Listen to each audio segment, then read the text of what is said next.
നമസ്കാരം, ഞാൻ മനോജ് നെടിയാക്കൽ. പുതിയൊരു വീഡിയോയിലേക്ക് എല്ലാവർക്കും സ്വാഗതം. വിദേശത്ത് റബ്ബർ വിലയിൽ ഇടിവ്. അടക്ക കർഷകർക്ക് താങ്ങ് പകരാൻ മാറ്റം ആവശ്യപ്പെട്ട് കാപ്കോ. അടക്ക കർഷകർക്ക് ആ സുവർണകാലം തിരിച്ചു പിടിക്കാനാകുമോ? ദക്ഷിണേന്ത്യൻ കവുങ്ങ് കർഷകർക്ക് താങ്ങ് പകരാൻ നികുതി ഘടനയിൽ മാറ്റം ആവശ്യപ്പെട്ട് മംഗലാപുരം ആസ്ഥാനമായുള്ള കാപ്കോ രംഗത്ത്.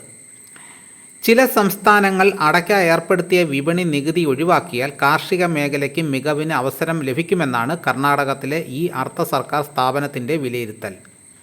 1.5 ലക്ഷം കർഷകർ അംഗങ്ങളായുള്ള അവരുടെ നീക്കം വിജയിച്ചാൽ കർണാടകത്തിലെ മാത്രമല്ല കേരളത്തിലെ കവുങ്ങ് കർഷകർക്കും ഉയർന്ന വിലയ്ക്ക് ഉൽപ്പന്നം വിറ്റുമാറാനാവും. നിലവിൽ കിൻഡലിന് അടയ്ക്ക 40,000 രൂപയിലാണ് വ്യാപാരം നടക്കുന്നത്. നേരത്തെ 1.5 ലക്ഷം രൂപയ്ക്ക് മുകളിൽ അടയ്ക്ക വില സഞ്ചരിച്ചിരുന്നു. രാജ്യത്തെ പാൻ മസാല വ്യവസായികളാണ് അടയ്ക്ക മുഖ്യമായും ശേഖരിക്കുന്നത്.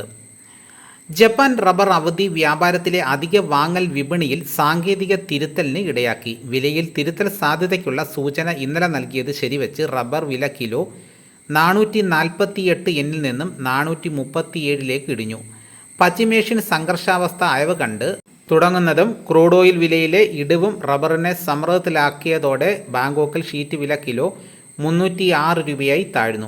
ടയർ നിർമ്മാതാക്കളും ഉത്തരേന്ത്യൻ വ്യവസായികളും കൊച്ചിയിൽ നിന്ന് 4ാം ഗ്രേഡ് 278 രൂപയ്ക്കും 5ാം ഗ്രേഡ് 273 രൂപയ്ക്കും ശേഖരിച്ചു. കേരളത്തിലും തമിഴ്നാട്ടിലും നാളികേര ഉൽപ്പന്ന വില സ്റ്റഡിയാണ്. പ്രതികൂല കാലാവസ്ഥ നാളികേര വിളവെടുപ്പ് മന്ദഗതിയിലാണ്. കൊച്ചിയിൽ കൊപ്ര കിൻഡലിന് 12,900 രൂപയിൽ വിപണനം നടക്കുമ്പോൾ തമിഴ്നാട്ടിലെ കൊപ്രയാട്ട് വ്യവസായികൾ 1000 രൂപ കുറച്ചാണ് ചരക്ക് സംഭരിക്കുന്നത്. ഇതാണ് ഇന്നത്തെ വിപണി വിശേഷങ്ങൾ. എല്ലാ ദിവസമുള്ള വിപണി വിശേഷങ്ങൾ കൃത്യമായി ലഭിക്കാൻ ചാനൽ സബ്സ്ക്രൈബ് ചെയ്തിട്ടില്ലെങ്കിൽ ചാനൽ സബ്സ്ക്രൈബ് ചെയ്ത് നോക്കുക. എല്ലാവരും ലൈക്ക് ചെയ്ത് സപ്പോർട്ട് ചെയ്യണം. നിങ്ങളുടെ അഭിപ്രായങ്ങൾ കമൻറ്റായിട്ട് രേഖപ്പെടുത്തണം. ഈ വീഡിയോ എല്ലാവർക്കും ഒന്ന് ഷെയർ ചെയ്ത് കൊടുക്കണം. മറ്റൊരു വീഡിയോ ആയിട്ട് ഉടനെ എത്താം. എല്ലാവർക്കും എൻ്റെ നന്ദി.